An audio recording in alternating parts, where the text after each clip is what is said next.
Hey everyone, this is Jane with Barlow Herbal, and happy Sunday, June 7th of 2026.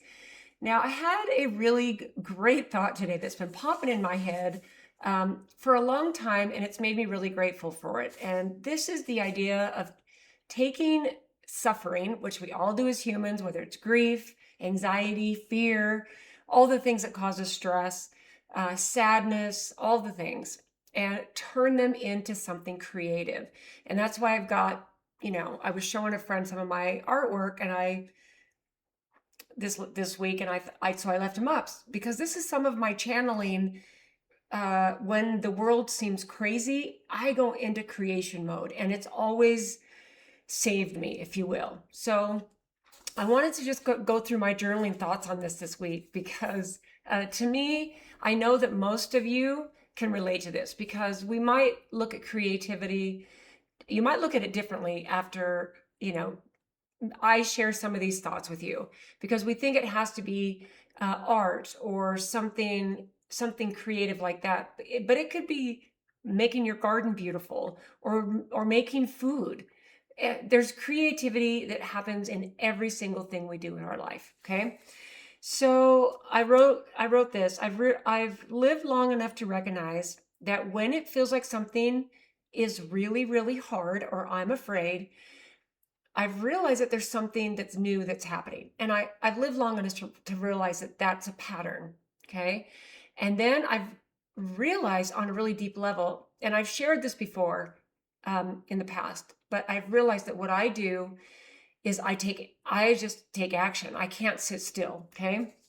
So uh, I've realized this human life has a way of stripping away all the illusions. Okay. I begin to see that the stripping away isn't a punishment. I've discovered it's an invitation to create. That's what it is. And this has been happening in all of humanity. I mean, look at some of the greatest poets and artists, the Renaissance era with, you look at some of these people and the creativity that came out of it, it was usually born of angst. Look at a love song about a breakup, and there's heartbreak and something really beautiful was created out of that. I mean, this has been going on for all of human history. Some of my most creative periods came when I was uncertain, I was full of grief, I had frustration, heartbreak, anger, or fear. Okay. I realized that during COVID, I felt enormous amount of angst, and I've shared that 100 times. Some of it was personal, I realized looking back, and I would think most of it's collective because I was watching the collective do things that were affecting me and my potential for freedom and sovereignty and privacy and all of that. That's where the most of my angst came from. It felt to me like the whole world was holding its breath at the same time it was coming apart. That's what it felt like. It's like everyone's holding their breath about what's going to happen. And at the same time, we're holding our breath, everything's falling apart. And I remember in the very beginning when they were saying that, the canals in Venice were clean for the first time and Mother Nature was starting to regenerate because humans weren't crawling all over the world. And I thought, that's kind of cool. I mean, that it just felt like, we stopped the world for a minute. We realized what's really important. I mean, I think that caused that for a lot of people. And then you realize that we can have a very massive impact in a really fast, short amount of time. But then what happened for me is as it drug on, I was like, oh, okay. So I wrote this. I remember feeling emotions that were way too big to keep thinking about. So I made art. The first thing I did, I started doodling. I just had some cardstock white paper, just 8x11, normal size paper. And I always have art supplies around for my nieces and nephews and my grandkids. So I just sat at my kitchen counter in 2020 and I just started doodling because it was, it was, and then I created like for a couple of years and I've stopped doing that now, but I've made these things that I look at now and I'm like stunned. Okay. So I made art. I started doodling and then I started painting. Okay, I learned how to do acrylic pouring in the summer of 2019. Every summer, me and my sisters, we get together and we have a sisters weekend. And most of my sisters are into art, and one of them brought a little project for us to sit on one of the days we were together, and we did acrylic pouring. And we just did a tiny canvas, and then we all went home, and there was something about it for me that just like, this was really fun. And so now I've been doing this for this summer will be 7 years. And I've got hundreds. In fact, there's a little stack over here you can see of like 16 by 20s. And around the corner, our stack, there's probably about 150 um, canvases that are just, when it shows that when I get in a place of anxiety, or fear, or whatever the emotion might be, sadness, frustration, something that I especially can't control, because I'm a person who wants to control the outcome of things. But when I get myself in these emotional states, my go-to is to create. And as I was looking through my paintings, I pulled a couple out yesterday so that I could put a new one. I wanted to put a new one on the wall in my house. And I was like, wow. I looked at all of this art as turning really hard emotions into something beautiful. And I kind of go, I don't know if I could recreate all this now. I don't know if I'd have the patience. Um, I mean, the whole thing is so fascinating. I realized I was moving energy with my hands. I was moving energy, and that's what it does. I realized I was creating a distraction from what I was feeling. And this was how I processed all those hard emotions. I've noticed this is a pattern throughout my whole life. When something upsetting happens, I don't usually sit in front of the television and numb out. I have never, ever done that. I will be more inclined to watch a movie or watch a series if someone says, "Hey, let's watch this," or, if I'm happy, if I'm settled, if my emotions are steady. So when my emotions are upset, in any of the spectrum, in the low vibration, the low frequencies, I get moving. Okay. I usually don't sit in front of the TV, so I turn the TV off. Here's some of the things I do. I start cleaning. I organize drawers. I clean a closet. I rearrange a room. That one's less often. And what I find I do is I create order. And this is just what helps me settle my emotional state, is moving. And I didn't even really realize this until much later. But when I move energy, and I think this is true for all of us, when we move energy, it's just like when we exercise, we're moving energy, we're moving our circulation, our lymphatic system, our digestive system. Everything in the movement of energy changes. It changes the construct of what energy looks like. So I can literally take sadness, anger, frustration, and I just get moving. I create order, and I create art, you know? Um, I don't know if I'm an odd duck on that, but if you can relate to that, let me know. I mean, I think it's a lot more common. Uh, I think it's a lot more common. I think this happens with most people. They just channel into something different. Maybe you don't clean out a closet or a drawer or create art. Maybe you sit down and write. Maybe you write poems. Maybe you write a blog. Maybe you do spreadsheets. Maybe you build something. Maybe you like to work with wood, and maybe you make a rock garden. I mean, whatever it is, it doesn't matter. It does not matter. Okay. So what it feels like this, I create order. Eventually, almost like clockwork, creativity starts to flow. What happens for me is this: an idea shows up, a project shows up, and then a solution shows up. And think about what I just said, moving energy. That is so powerful. I think we forget because we sit, we numb out, and we become stagnant. Energy just becomes stagnant. We're not moving it. This is so important. And then I wrote this: movement creates space for inspiration. That's what movement does. Okay. I've started wondering if this isn't if this isn't just a personal quirk, I kind of what if it, but then I thought this. I think what it is something bigger.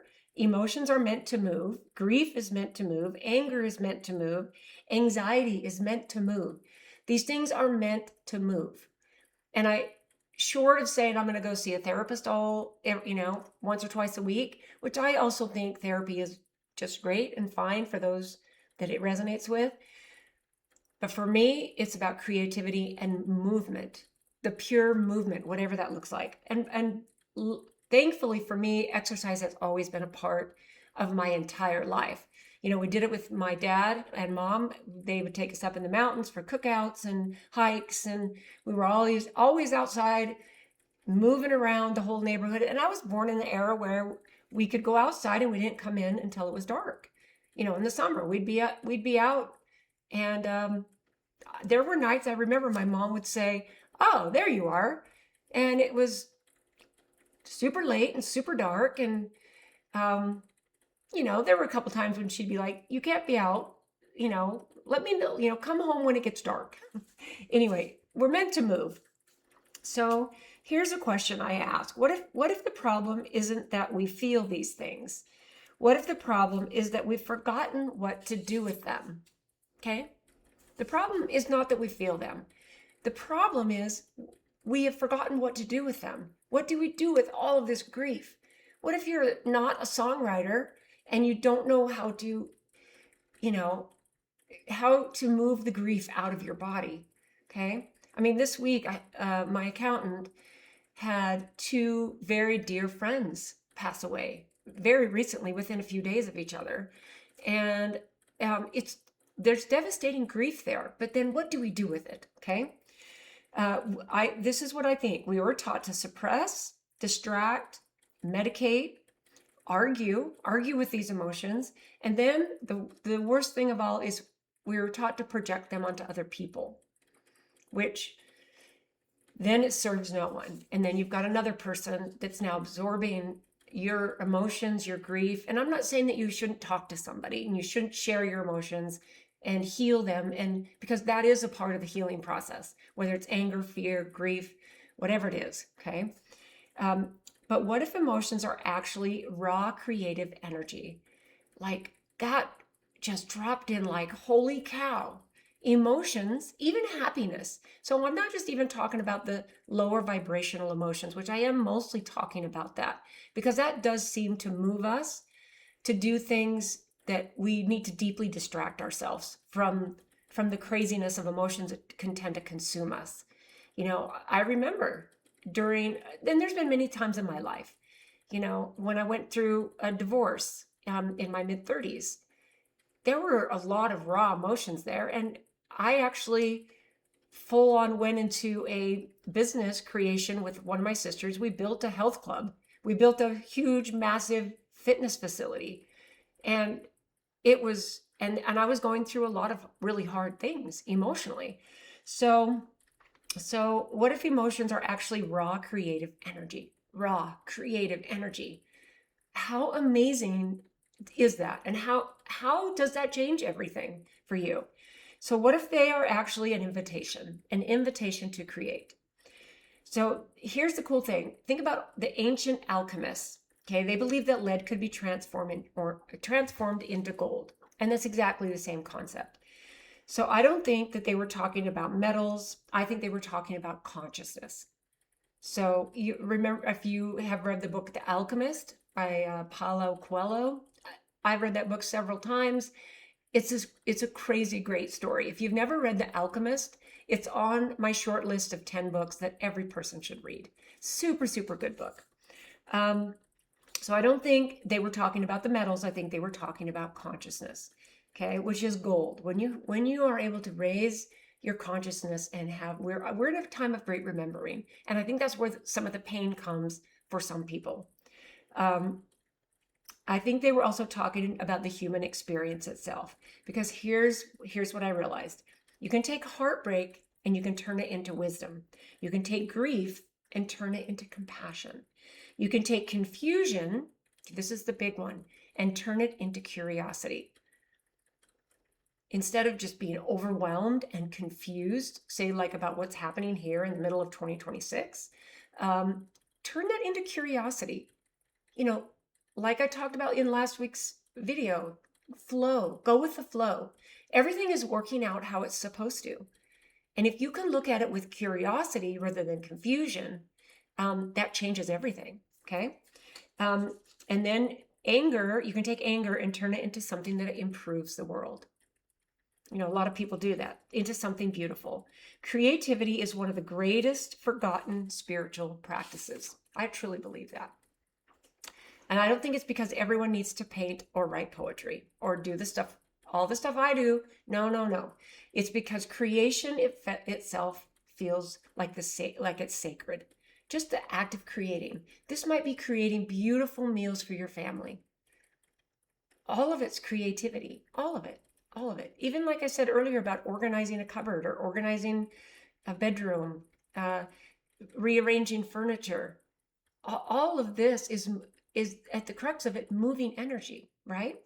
So think about these things. I wrote this: a garden, that's creative; a meal, a business, a conversation, and a beautifully organized room. Absolutely creative. And that's physically moving. And all of these are moving energy. So any act that brings more beauty, harmony, truth, or love into the world is an act of creation.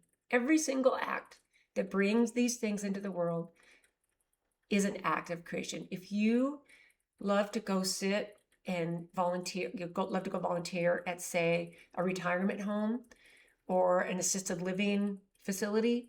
My mom lived in assisted living for the last 10 years of her life. And of course, as one of her children, I was there all the time. I lived very close. So I was one of the ones who was able to be there on a regular basis. And that is creative and beautiful, just that alone. So,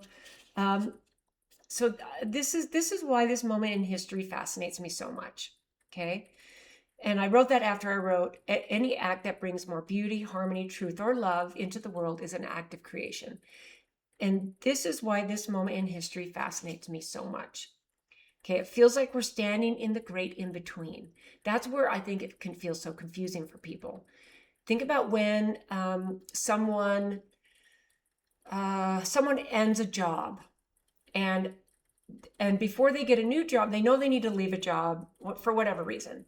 And then there's a space of time before maybe you already have a new job, but there's a space of time where you haven't started yet. You're in the great in-between. This is a beautiful moment. Think about someone who gets divorced, and then maybe there's a while where they're by themselves and they're lonely, and they're in the great in-between. And that's where we are as humanity. From my perspective, we are in the great in-between. All these things that are changing and happening are so amazing.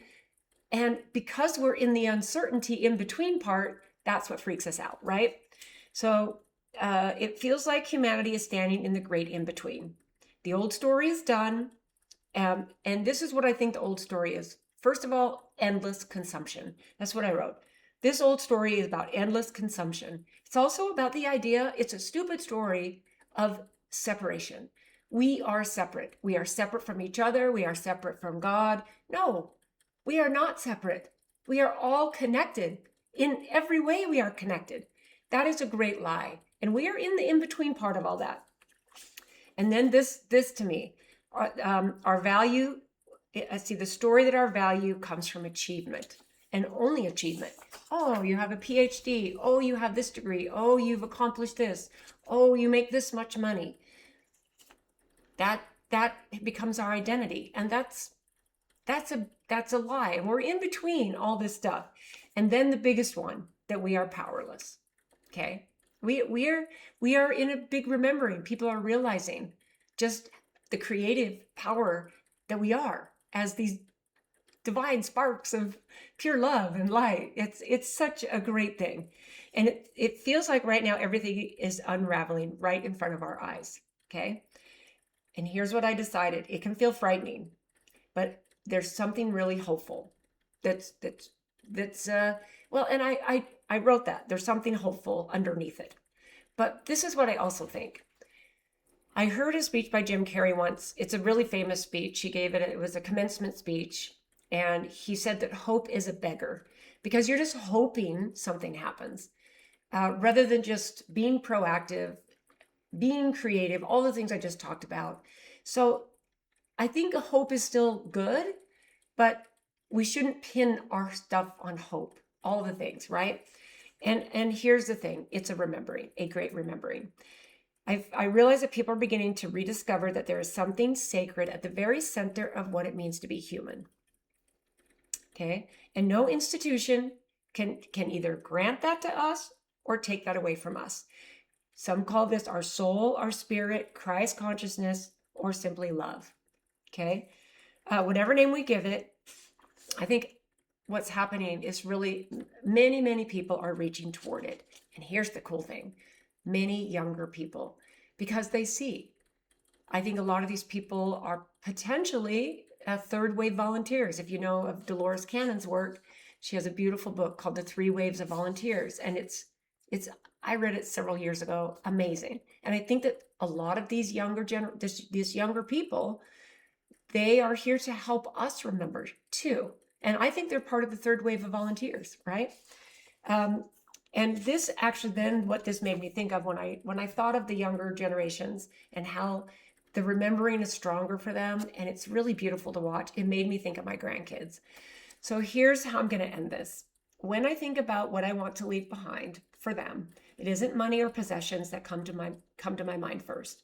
It's perspective and it's wisdom. And I think any of you who are experiencing being a grandparent or a mentor of younger people, which I know many people are, then you can understand that it's about teaching them perspective and wisdom. I mean, that's it. And also, I want to teach them that difficult emotions are not enemies. When you have a difficult emotion, it's not your enemy, it's a messenger, and they carry energy. These are the things that I want to impart and leave to my grandchildren. Because can you imagine when these lessons and these hard things come into their life, because they always will for everyone, then they have that nugget of wisdom and perspective that will help shift. And they'll be able to do something creative and move energy so that they can not only release those emotions in a creative way, but it will be to the betterment of humanity, which that's what's more amazing than that, right? And then I want to teach them that energy can be expressed either unconsciously or you can transform it consciously. Okay, that's big. I want them to know that when life breaks their heart, and it will, that they can create, right? When the world feels overwhelming, they can create. Not because, here's the crux of it, not because creativity makes the pain disappear, okay? Because it's not like, oh, I'm going to do art and I'm no longer going to feel sad, okay? Because creativity doesn't make pain disappear. So here's where it is. Creativity transforms pain into something that serves life. I mean, come on, right? That's what it does. And here's the thing. I've seen this pattern over and over and over. And if you've been a person who reads, studies history, looks at all of the artists, the creators, the people that have brought value into the world in whatever way, it's usually come from a place of pain. Okay? The most beautiful things people create are often born from the places that hurt them the most. Not because suffering is beautiful, okay? But because human beings possess this, an extraordinary ability to turn suffering into beauty. It's extraordinary, this ability we have. And I think this is perhaps one of the greatest gifts. Because suffering is inevitable. And then it's how we process it. It's how we move the energy of it. It's what and when you find when you serve and you bring something beautiful into the world, that right there lifts you out of, so it has the ability to transform that energy and lift you out of it. It's amazing. So I think that's probably, I wrote, maybe this is what this time on earth is asking of us, okay? Not to avoid the uncertainty and not to fear this transformation, okay? It's uncertain. We're transforming. The goal is not to fear it, right? And we all know that fear is a lie. And here's the thing. We need to learn to become alchemists. Change lead into gold, metaphorically, in any way. So whatever this life places in our hands, ask yourself this: what wants to be created from this? And then here's the last part. I have a feeling that the next chapter of humanity will not be built by those who panic. It will be built by those of us who create.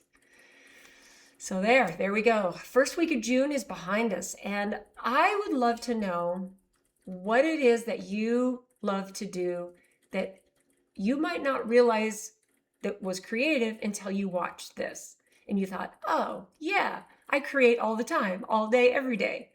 So give me a comment. In fact, where I'm sitting with this, I'm only about 20 subscribers away from 10,000 on my YouTube channel, which honestly, I've been running my channel for 12 or 13 years, I think. And I don't monetize it.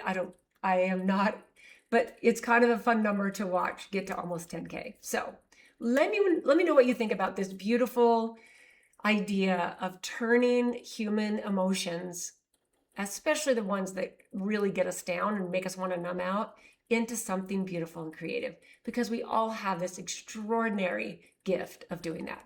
So thanks for tuning in today, guys, and we will see you in the next one.